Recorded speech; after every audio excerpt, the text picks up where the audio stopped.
Om Swastiastu, Assalamualaikum warahmatullahi wabarakatuh, Shalom Namo Buddhaya, salam kebajikan, dan salam harmoni.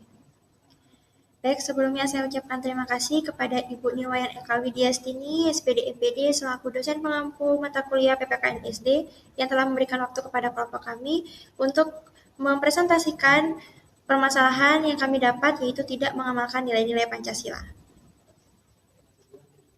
Baik, di sini kami mendapat permasalahan yaitu tidak mengamalkan nilai-nilai Pancasila. Nah, dari permasalahan ini kami mengambil judul atau kasus masalah yang ada di Indonesia saat ini yaitu degradasi moral peserta didik, bullying sebagai tantangan implementasi nilai-nilai Pancasila. Tapi sebelum itu, izinkan kelompok kami untuk memperkenalkan diri kami terlebih dahulu. Perkenalkan, nama saya Nika Demita Septia Lestari dengan NIM 2411031305 dan rekan saya. Perkenalkan, nama saya Gusti Aida Paramita Dewi dengan NIM 2411031189. Perkenalkan, nama saya Putu Siska Dewi dengan NIM 2411031209. Baik, perkenalkan, nama saya Putu Sugihardana dengan NIM 2411031270. Baik, perkenalkan, nama saya Komangsu Cahya Ardinata dengan NIM 2411031257. Nah, seperti yang kita tahu bahwa bullying di lingkungan sekolah merupakan salah satu bentuk degradasi karakter peserta didik yang saat ini semakin memprihatinkan. Perilaku perundungan baik dalam bentuk verbal, fisik, sosial maupun cyberbullying sangat bertentangan dengan nilai-nilai Pancasila yang mengajarkan sikap saling menghormati, menjunjung kemanusiaan, serta menciptakan kebersamaan. Nah, ketika perilaku seperti mengejek, mengancam, menyingkirkan teman dari kelompok bermain, hingga memeras teman lain, terjadi di sekolah, maka hal tersebut menunjukkan masih lemahnya internalisasi nilai Pancasila pada diri siswa. Nah, seperti yang kalian lihat, itu ada data kasus bullying, di mana pada data kasus bullying ini dirilis oleh Kemendikbudristek pada tahun 2022 menunjukkan bahwa 36,31% siswa di Indonesia berpotensi mengalami bullying. Ironisnya, hanya 13,54% yang berani melaporkan, hingga banyak kasus yang tidak tertangani dengan baik. Selain itu, Federasi Serikat Guru Indonesia atau FGSI mencatat adanya peningkatan kasus bullying di satuan pendidikan dari 21 kasus menjadi 30 kasus pada tahun 2023. Komisi Perlindungan Anak Indonesia atau KPAI juga melaporkan bahwa insiden bullying meningkat setiap tahun sekitar 30 hingga 60 kasus. Bahkan Indonesia berada pada urutan kelima tertinggi di Asia dalam kasus perundungan, melebihi negara-negara seperti Vietnam, Nepal, dan Kamboja. Baik, jadi di sini kami mewawancarai salah satu guru di SD Negeri 4 Banyuasri, tepatnya pada wali kelas 5. Di mana guru wali kelas 5 ini mengatakan bahwa pernah terjadi kasus bullying di SD Negeri 4 Banyuasri ini. Di mana kronologinya yaitu kejadian ini tuh berlangsung dalam aktivitas sehari-hari siswa di sekolah. Korban sering dimintai uang oleh kedua temannya dan apabila tidak menuruti kemauan mereka, ia tidak akan diajak bermain bersama. Selain itu, korban kerap mendapatkan ejekan yang merendahkan seperti mohon maaf disebut bodoh, sehingga membuatnya merasa malu dan juga tertekan. Pada awalnya korban memilih untuk diam karena takut dan tidak tahu harus bercerita kepada siapa. Namun, setelah guru mengetahui kejadian tersebut, pihak sekolah segera mengambil tindakan atau langkah penanganan. Kedua pelaku dipanggil untuk diberikan pembinaan dan dijelaskan mengenai dampak buruk dari perilaku atau tindakan mereka tersebut. Wali kelas juga terlibat untuk memastikan bahwa anak-anak memahami bahwa bullying itu tidak boleh dilakukan dalam kondisi apapun dan dimanapun. Setelah itu, sekolah mengundang orang tua dari semua siswa yang terlibat untuk berdiskusi bersama. Tujuannya agar pendampingan di rumah juga dapat berjalan dengan baik dan perilaku serupa tidak terulang kembali. Sementara itu, korban diberikan dukungan dan motivasi agar lebih berani terbuka jika mengalami perilaku yang tidak menyenangkan. Nah, teman-teman, kasus bullying seperti ini itu tidak hanya ada di SD Negeri 4 Banyuasin saja. Sudah seperti yang kalian lihat di layar presentasi bahwa saya melampirkan beberapa kasus lainnya yang ada di sekolah-sekolah lain. Ada siswa SD di Malang ternyata berkali-kali dipala dan dibully kakak kelasnya. Jadi banyak banget ada kasus-kasus bullying juga di Indonesia, tidak hanya di SD Negeri 4 Banyuasin saja. Nah, dari kasus-kasus tersebut kita dapat melihat bahaya ancaman bullying terhadap peserta didik.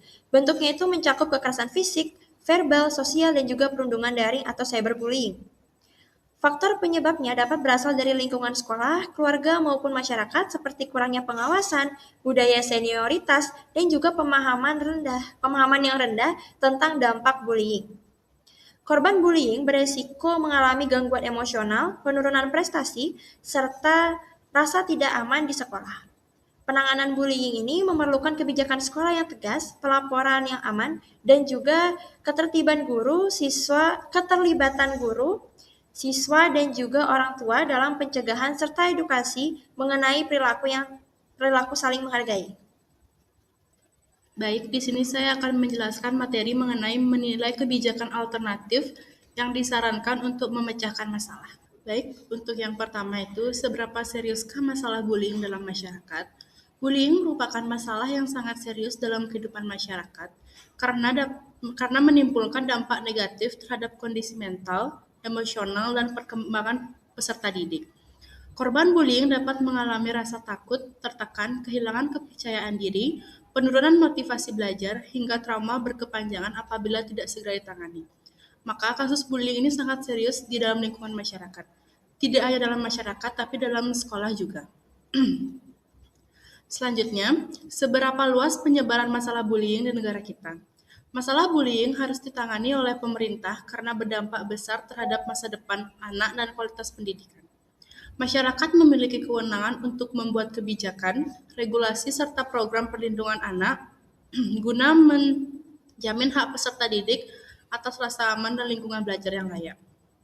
Baik, untuk materi selanjutnya adalah mengapa masalah bullying harus ditangani oleh pemerintah. Masalah bullying harus ditangani oleh pemerintah karena berdampak besar terhadap masa depan anak dan kualitas pendidikan. Pemerintah memiliki kewenangan untuk membuat kebijakan, regulasi, serta program perlindungan anak guna menjamin hak peserta didik atas rasa aman dan lingkungan belajar yang layak. Jadi, masalah bullying ini memang harus ditangani oleh pemerintah agar tidak berdampak buruk bagi pendidikan ke depannya. Selanjutnya adalah, haruskah masyarakat lain juga ikut bertanggung jawab atas menangani bullying ini dan mengapa? Tentu saja warga masyarakat perlu ikut bertanggung jawab karena bullying tidak hanya berdampak pada individu, tetapi juga mempengaruhi lingkungan sosial secara luas. Keterlibatan masyarakat penting untuk pengawasan, pencegahan, dan pemberian dukungan kepada anak agar tercipta lingkungan yang aman dan peduli. Dari selanjutnya adalah, adakah perbedaan pendapat yang terjadi dalam masyarakat berkaitan dengan bullying? Sebutkan. Dalam masyarakat, terdapat perbedaan pendapat mengenai penanganan bullying. Sebagian berpendapat bahwa bullying harus ditindak tegas dengan sanksi agar menimbulkan efek jerah. Sedangkan pihak lain menilai penanganan sebaiknya lebih mengutamakan pembinaan, edukasi karakter, dan pendekatan psikologis. Perbedaan pandangan ini menunjukkan perlunya kesepahaman bersama agar penanganan bullying dapat berjalan efektif dan tetap melindungi karakter atau kepentingan anak. Baik, saya akan membahas materi selanjutnya. Siapakah individu, kelompok, atau organisasi yang memperhatikan masalah tersebut? Penanganan kasus bullying di SD Negeri 4 Banyuasri dilakukan melalui respon cepat guru dan wali kelas, didukung informasi teman sebaya, terlibatan orang tua, serta pendampingan sekolah untuk melindungi korban, pembina pelaku, dan menciptakan lingkungan belajar yang aman. Pada tingkat dan atau lembaga pemerintah, manakah yang bertanggung jawab menangani masalah tersebut? Apa yang mereka lakukan untuk menangani masalah tersebut? Kasus bullying ditangani secara menyeluruh dengan melibatkan guru, wali kelas, kepala sekolah, orang tua, dan komunitas sekolah melalui pembinaan, pendampingan, serta penanaman nilai Pancasila guna mencegah terulangnya perundungan. Poin selanjutnya yaitu kebijakan yang diusulkan secara perorangan atau kelompok. Kebijakan penanganan bullying di sekolah dilaksanakan secara sistematis berdasarkan regulasi, khususnya Undang-Undang Nomor 35 Tahun 2014, melalui sanksi, pembinaan, dan perlibatan orang tua untuk melindungi korban, memberi efek jerah, serta menciptakan lingkungan belajar yang aman dan kondusif sesuai nilai Pancasila. Poin berikutnya yaitu keuntungan dan kerugian dari kebijakan tersebut. Kebijakan ini bermanfaat dalam melindungi korban, membina perilaku, dan menanamkan kesadaran moral meskipun menghadapi tantangan berupa perubahan perilaku siswa, koordinasi antar pihak, dan perlunya penerapan sanksi yang bijak. Baik, di sini saya akan melanjutkan pembahasan dari materi yang sebelumnya. Materinya yaitu mengembangkan kebijakan publik kelas. Baik, pada materi pertama yaitu kebijakan yang diusulkan oleh kelompok. Nah, kebijakannya itu yaitu program pembentukan karakter anti-bullying berbasis sekolah, keluarga, dan masyarakat. Nah, pada sekolah ada pembinaan karakter lewat role play, diskusi, konseling, dan pengawasan guru. Pada sekolah ada orang tua yang ikut workshop parenting dan aktif mendampingi anak di rumah. Dan di masyarakat ada dibentuknya tim pendukung lingkungan positif melalui kegiatan olahraga, seni, dan sosial. Selanjutnya yaitu alasan pemilihan. Nah, alasannya karena memberikan pendekatan yang holistik, preventif, dan edukatif. Selain itu melibatkan juga semua pihak, menekankan praktik nyata, serta menanamkan nilai kemanusiaan, persatuan, dan saling menghormati. Adapun landasan hukumnya yaitu di pasal 28B ayat 1, yaitu setiap anak berhak mendapatkan perlindungan, pengasuhan, pendidikan, dan fasilitas untuk tumbuh kembang secara wajar. Dan pasal 28D ayat 1 berbunyi setiap orang berhak mendapat perlakuan yang sama di hadapan hukum dan perlindungan dari tindakan yang merugikan tentang perlindungan pendidikan dan keadilan bagi anak. Selanjutnya ada kebijakan sesuai dengan Undang-Undang Dasar 1945. Nah, kebijakan ini sesuai dengan Undang-Undang Dasar 1945 karena yang pertama memberikan perlindungan yang sama bagi seluruh siswa, baik pelaku maupun korban, sesuai prinsip hak anak dan keadilan. Yang kedua yaitu bersifat pembinaan dan edukatif, bukan hukuman yang merugikan atau diskriminatif terhadap anak.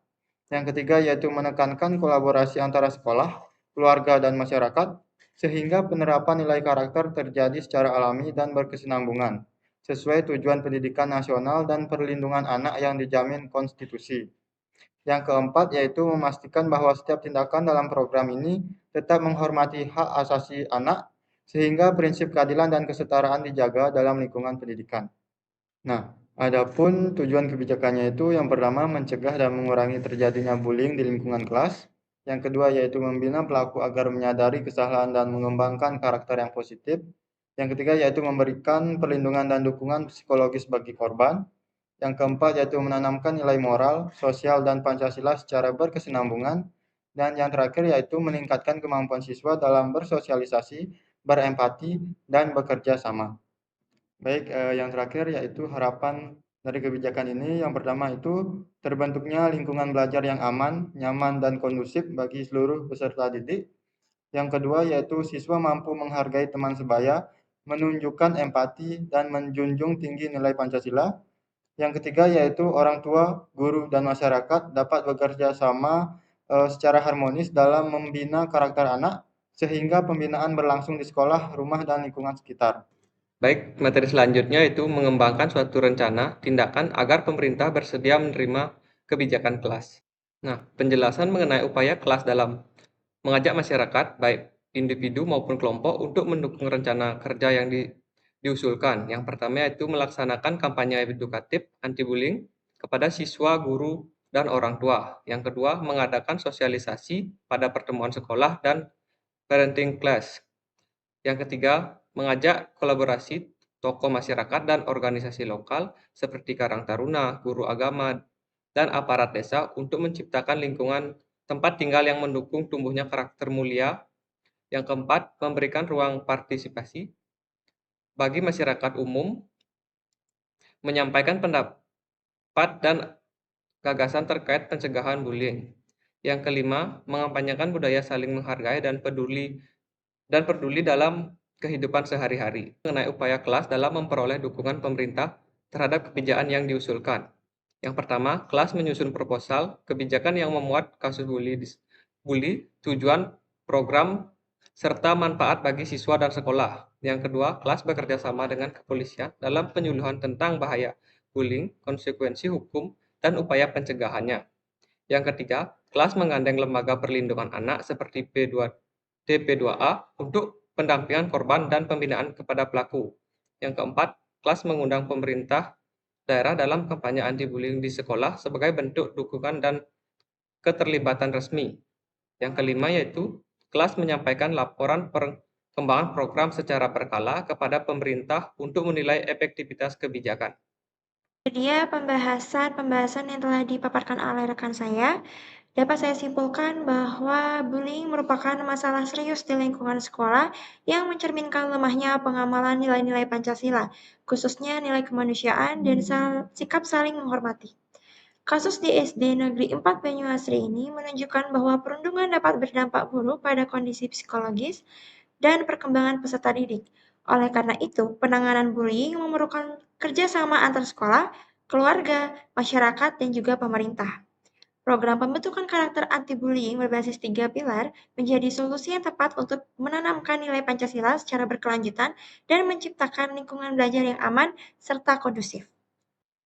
Itu dia pembahasan dari kelompok kami, yaitu kelompok 4, terkait permasalahan yang kami dapat, yaitu tidak mengamalkan nilai-nilai Pancasila. Yang kami ambil kasus yaitu degradasi moral peserta didik, bullying sebagai tantangan implementasi nilai-nilai Pancasila. Sekian yang dapat kelompok kami sampaikan. Kami tutup dengan mengaturkan para Santi. Om Santi Santi Santi Om. Wassalamualaikum warahmatullahi wabarakatuh. Shalom nama budaya, salam kebajikan dan salam harmoni. Sekian, terima kasih.